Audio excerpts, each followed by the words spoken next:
Tere, head kuulajad ja vaatajad!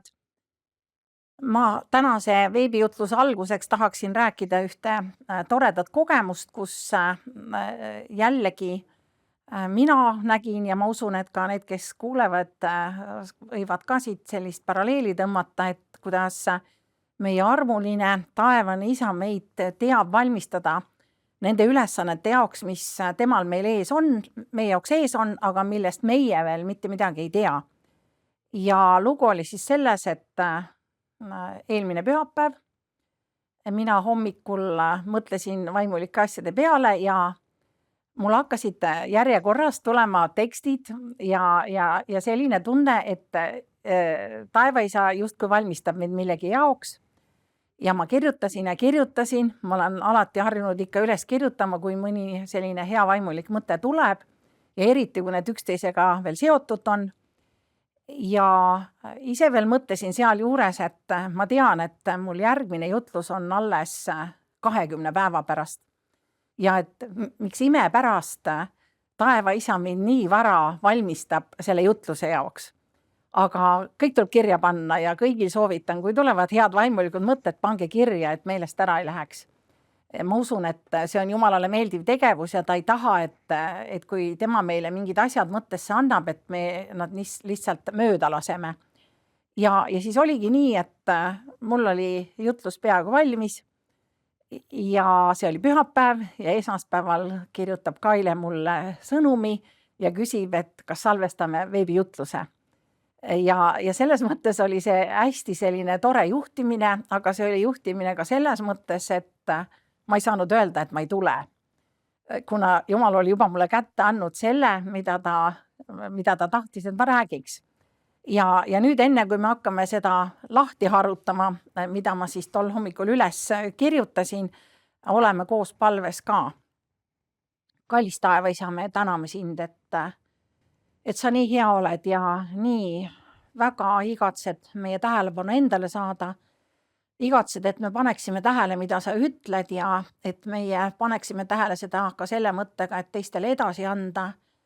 Tänu selle sinu headuse eest ja et sa meie põrmuste peale mõtled. Meie patuste inimestena ei ole väärt sinu tähelepanu ega ka seda, et sa meid kasutaksid ja ometi sa oma armus seda kõike teed. Palun ole meile siin ligi, kui me avame sinu sõna, aita seda sinu armu veel rohkem mõista kui seni ja aita, et me teeksime nii, nagu sina ütled, nii nagu sa meile südamesse paned, nii nagu sa oma sõnasse kirja paned. Tänu, et me võime seda sinu juhtimist paluda ja et sa tõesti oled lubanud olla seal, kus me sinu nimel koguneme, sinu nimel asju teeme. Tänu, et sa kuuled Jeesuse nimel. Aamen. Ja tänase jutluse tekstiks, tõsi küll esimeseks tekstiks, sest neid tuleb veel, on siis Matteuse evangeeliumi 13. peatükk ja salmid 24–30. Teise tähendamissõna esitas ta neile ning ütles, taevariik on mehe sarnane, kes oma põllule külvas hea seemne.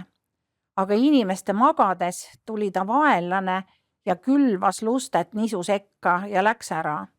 Kui nüüd oras kasvas ja vili hakkas looma, siis tuli ka luste nähtavale. Aga majaisand orjad tulid tema juurde ning ütlesid temale, isand, eks sa ole head seemet külvanud oma põllule, kust tuleb sellele nüüd lustet? Tema ütles neile, seda on teinud vaenuline inimene. Siis ütlesid orjad temale, kas sa nüüd tahad, et me läheme ja selle kokku kogume? Aga tema ütles, ei, et te lustet katkudes ühes sellega ei kisuks välja ka nisu. Laske mõlemad ühtlasi kasvada lõikuseks. Ja lõikuse ajal ma ütlen lõikajaile, koguge enne lusted ja siduge vihku ära põletamiseks, nisu aga koguge kokku mu aita. Ja siit edasi veel selle tähendamissõna seletuse juures, mida Jeesus andis, ma kaks salmi loen siit veel, ja see on siis Matteuse 13. peatükk ja salmid 37–39, 3 salmi siis. Tema kostis ning ütles, kes head seemet külvab, on inimese poeg. Põld on maailm, hea seeme on kuningriigi lapsed, aga lusted on tigeda lapsed. Vaenlane, kes neid külvab, on kurat. aga lõikus on maailma ajastu lõpp. Lõikajad on inglid. Ja kes loeb siis eestikeelset uuemat tõlget, siis seal luste asemel on raihein, aga mõlemal juhul siis tegemist umbrohuga. Nii et kui ma siin ütlen luste, siis ärge ehmatage, et mul oleks nagu mingisugune vale asi siin ees. Lihtsalt ongi nii, et kaks tõlget tõlgivad seda sõna erinevalt. Aga siin tekstis see asi, mis minu tähelepanu tõmbas, oli see, et jutt on kahte sorti lastest, sest ta ütleb siin, et hea seeme on kuningriigi lapsed, aga lusted on tigeda lapsed. Ja siis ma mõtlen selle peale, et aga kas mitte Jumal ei ole kõiki meid loonud. Ehk siis kuna ta ei ole kedagi hukatuse jaoks loonud, siis me võiksime ju kõik olla kuningriigi lapsed. Ja teiselt poolt, kas me mitte kõik pole pattu teinud ja Jumala aust ilma, nagu Rooma kiri kirjutab. Ja kas me selles mõttes äkki ei ole jällegi tigeda lapsed. Ja nüüd 1. Johannese kiri 3. peatükk 8. salm. Ja ma loen praegu esimese osa ja pärast lõpupoole teise osa ka. Aga see esimene osa siis ütleb siin niimoodi. Kes pattu teeb, see on kuradist, sest kurat teeb pattu algusest saadik. Ja kui see enamustõlked ütlevad siin täpselt nii, nagu ma lugesin, siis huvitav, et meie õppetükist läks see sama tekst läbi ja sulgudes oli antud siis jällegi see sama tekst, aga ingliskeelses originaalis oli viidatud selles tekstis siis NRSV tõlkele ehk siis New Revised Standard Version tõlkele, kus on öeldud, et kes pattu teeb, on kuradi laps. Kui kõik teised ütlevad, et lihtsalt kuradis, siis seal on otseselt öeldud kuradi laps. Aga siit tuleb siis see küsimus, et kumb me siis oleme, kas me oleme nisu või luste või siis teises variandis, kas nisu või raihein. Ja edasi tuleb huvitav arusaamine siit ju, et nisu taim looduses ei muutu iialgi umbrohuks ja vastupidi ka ei toimu. Ja nüüd üsna mitme inimesega seda teksti arutasime ja mõtlesime, et selle tähendamissõna järgi, kui me seda peame teoloogiliseks õpetuseks, siis me võime oma tegudele vaadates ju lootuse kaotada ja oodata meile ette määratud tigeda lapse saatust, sest umbrohu taim ei muutu nisu taimeks. Ja vastupidi, et inimesed võivad ennast kuningriigi lasteks pidades oma elus edaspidi suvaliselt toimetades ikkagi teada, et nemad on kuningriigi lapsed ja nendega midagi juhtuda ei saa. Aga siin on tegemist tähendamissõnaga ja tähendamissõna me ei saa võtta teoloogilise õpetusena, vaid see on selline võrdkuju piiblis välja mõeldud lugu, kus siis vaimulikku mõtet väljendati selliste igapäevase elu tuttavate asjade kaudu. Ja et see tähendamissõna illustreeris küll mingisugust vaimulikku mõtet, aga ta iseenesest ei olnud vaimulik tõde. Aga vahetevahel me ajame need asjad sassi ja inimesed on endale palju meelehärmi valmistanud näiteks lugedes Luuka 16. peatükist tähendamissõna rikkast mehest ja Laatsarusest ja lugenud siis seda, kuidas surnud lähevad pärast surma kas Abrahami sülle või tulle põlema, kus nad on täie teadvuse juures. Aga piibel ütleb meile ometigi Koguja raamatus 9. peatükk 5. salm, et surnud ei tea midagi ja 9. peatükk 10. salm, surma vallas, kuhu sa lähed, ei ole tunnetust ega tarkust. Ja veel, kui me otsime piiblist siis surnute kohta, kus nad on ja mis nad teevad mõtteid, siis Hiobi raamatu 14.12 on öeldud, surnuid ei äratata unest, kuni taevad pole kadunud. Ehk siis kuigi sellest tähendamissõnast jääb mulje, et surnud justkui seal põrgus on teadvusel ja kas nad siis üldse surnud on, kui nad seal teadvusel on ja seletavad ja võitlevad. Aga me peame arvestama, et teoloogilist õpetust me tähendamissõnas ei leia. Ja samas me võime võtta teise tähendamissõna sealt samast Luuka evangeeliumi 16. peatükist, kus on tähendamissõna kavalast majapidajast. Ja kui me seda võtame teoloogilise õpetusena, siis me võime jõuda ju sinnamaani välja, et oma tööandja petmine on täitsa okei. Sest piiblis on niimoodi kirjas. Ehk siis need ja paljud teised tähendamissõnad piiblis, lood, mis on tähendamissõnad, tõendavad siis seda, et tähendamissõna ei ole teoloogiline õpetus, aga ometigi Jeesus tahtis nende asjadega, nende tähendamissõnadega, mis olid siis räägitud kõigist neist asjadest, mis inimeste ümber olid ja millega inimesed kokku puutusid, mingisuguse vaimuliku asja neile selgeks teha. Ja mida siis see nisu ja luste või nisu ja raiheina tähendamissõna võiks selgitada? No ilmselt siit jääb mulje sellest, et luste on nisutaimedega üsna sarnane. Ja kommentaar isegi ütleb, et ära vahetamiseni sarnane. Ma ei tea, kas me seda päris võime nii võtta, sest et need majaisanda või põlluomaniku sulased ikkagi ju tundsid ära, et tuli mingi teine taim sinna. Ehk siis mingi väike vahe oli.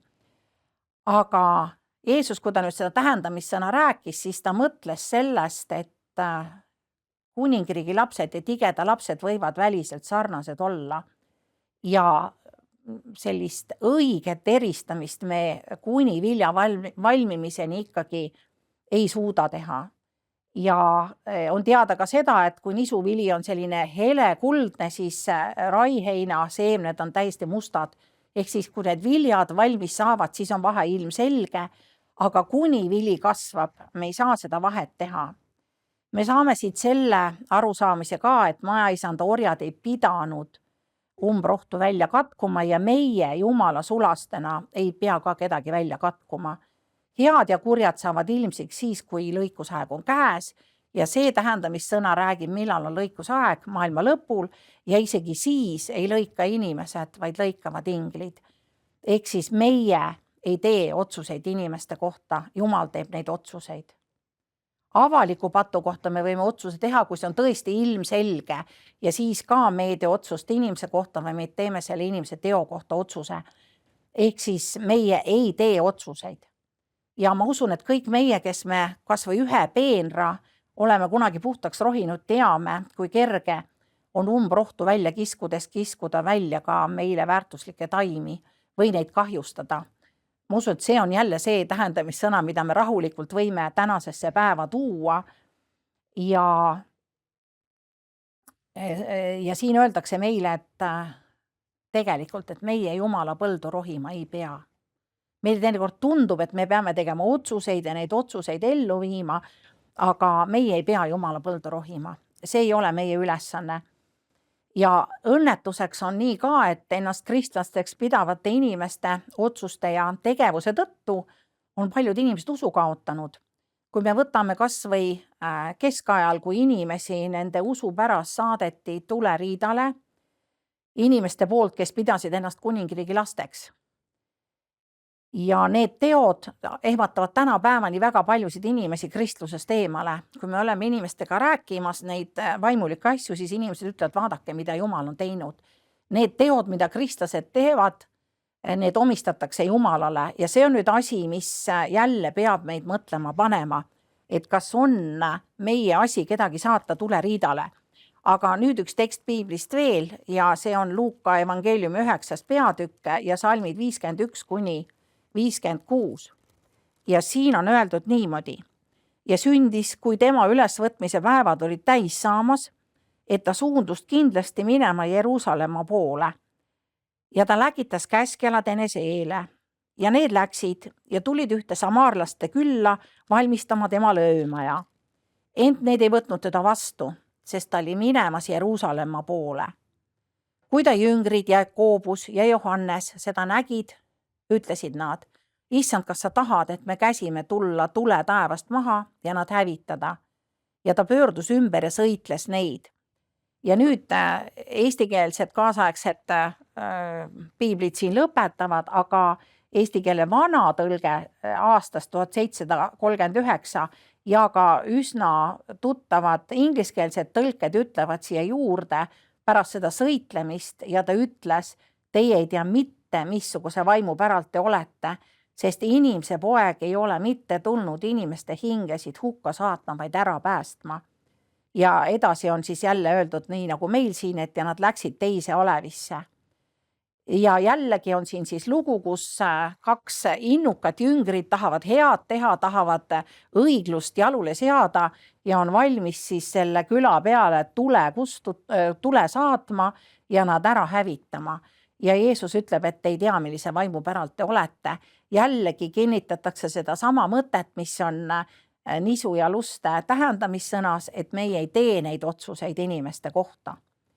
Aga nüüd, kui me mõtleme päris elus, et kas on võimalik, et kuningriigi lapsest võib tigeda laps saada? On jah võimalik, kui ta Jumalast taganeb. Ja kas päris elus võib tigeda lapsest kuningriigi laps ka saada? Jah, võib, kui ta tigedast taganeb. Ehk siis need muutused, mis nende taimede juures justkui võimalikud ei ole, need muutused on võimalikud meie kõikide elus. Ja nüüd tuleb selle 1. Johannese 3. peatüki 8. salmi teine pool ja see teine pool ütleb, selleks on Jumala poeg ilmunud, et ta tühistaks kuradi teod. Ehk siis kurat teeb oma tegusid, aga Jumala poeg on ilmunud neid kuradi tegusid tühistama. Ja me võimegi küsida, et kas Jumal ei ole mitte oma poega saatnud meie kõikide päästmiseks. Ja seega siis, kas ta ei tahaks mitte kõikide eludes neid kuradi tegusid tühistada. Ja edasi veel Jeesuse sõnad Matteuse 15:13, kus Jeesus ütleb variseride kohta muuseas, iga taim, mida mu taevane isa pole istutanud, kistakse välja. Ja variserid, me teame, pidasid endid ju üsna usklikeks. Nad olid kuningriigi lapsed nii oma päritolu mõttes kui oma teadmiste poolest, aga siin Jeesus viitab sellele, et nad võivad olla hoopiski taimed, mida taevane isa ei ole üldse istutanud. Ja nüüd, kui me võtame Pauluse, kelle elus ju ka väga suured muutused toimusid, siis sõltumata sellest, et Paulus paistis nii-öelda väljapoolt päris vaimulik ja just oma päritolu ja oma teadmisi silmas pidades, siis ta ise ütleb nüüd oma elule tagasi vaadates ja sellele muutusele, mis tema elus on toimunud, et tema oli ka justkui tigeda laps ja sai kuningriigi lapseks. Ja Tiituse kirjas on see kirjas 3. peatükis ja salmid 3-7. Tiituse 3-7. Sest ka meie olime kord mõistmatumad, sõnakuulmatud, eksijad, mitmesuguste himude ja lõbude orjad ning elasime kurjuses ja kadeduses.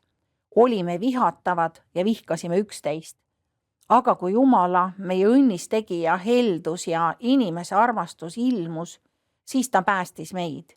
Ei, mitte õiguse tegude tõttu, mida me oleksime teinud, vaid oma halastust mööda, uuesti sünni pesemise ja püha vaimu uuendamise kaudu, keda tema on rikkalikult välja valanud meie peale Jeesuse Kristuse, meie õnnistegija läbi, ja et meie tema armu läbi õigeks tehtud, saaksime igavese elu pärijaiks lootuse järele.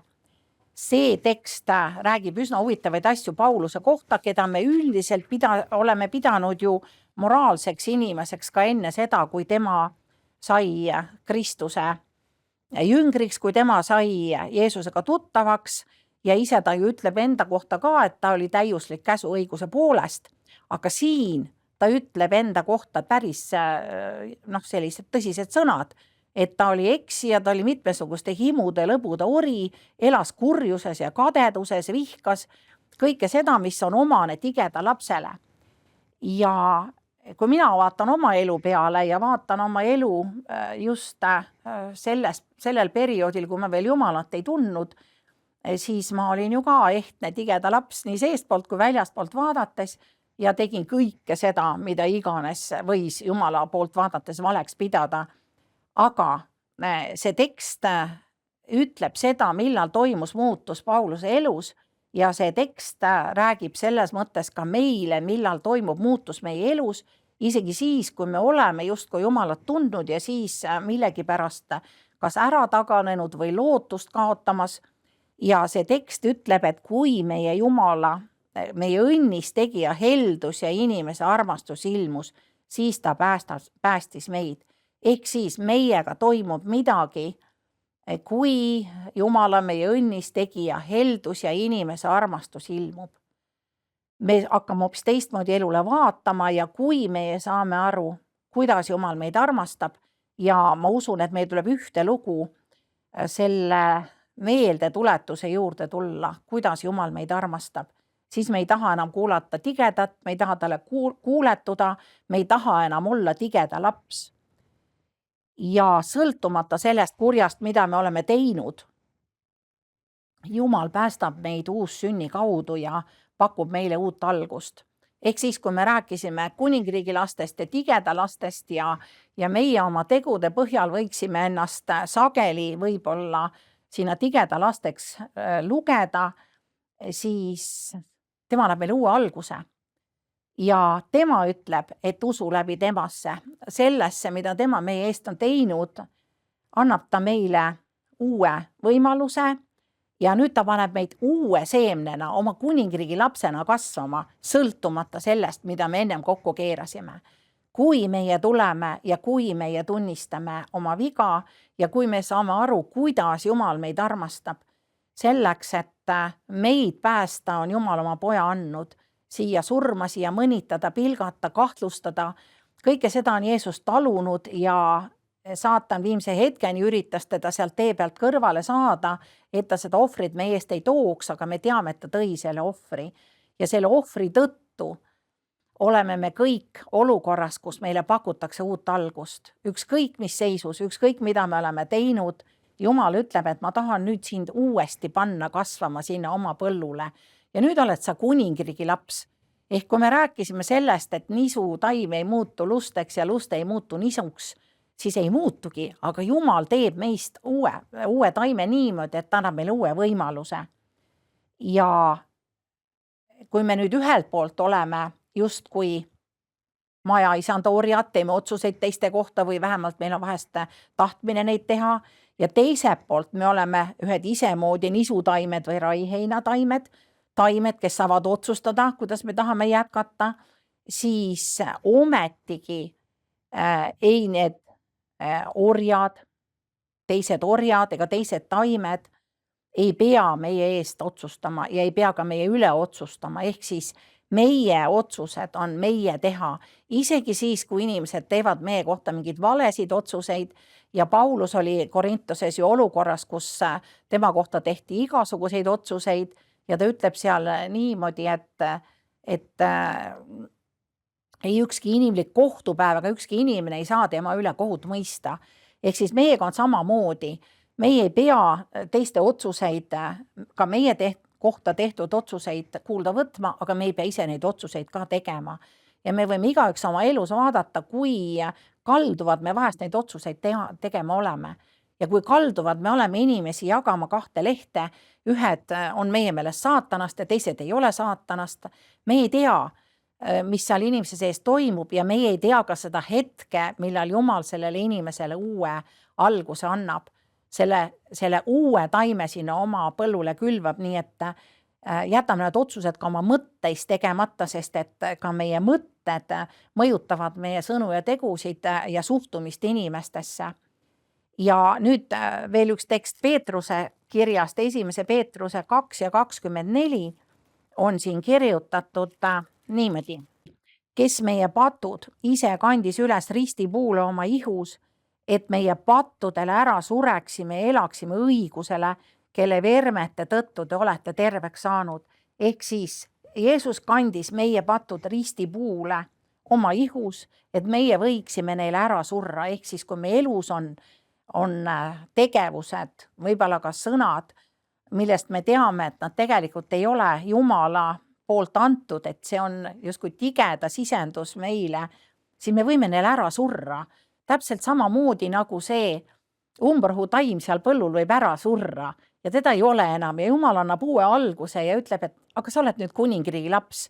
Mina olen sulle andnud selle alguse, see on täiesti armust, meie võtame selle armust vastu, see on täiesti Jumala töö, aga meie võtame selle vastu ja lubame seda enda jaoks teha, enda sees teha, enda elus teha.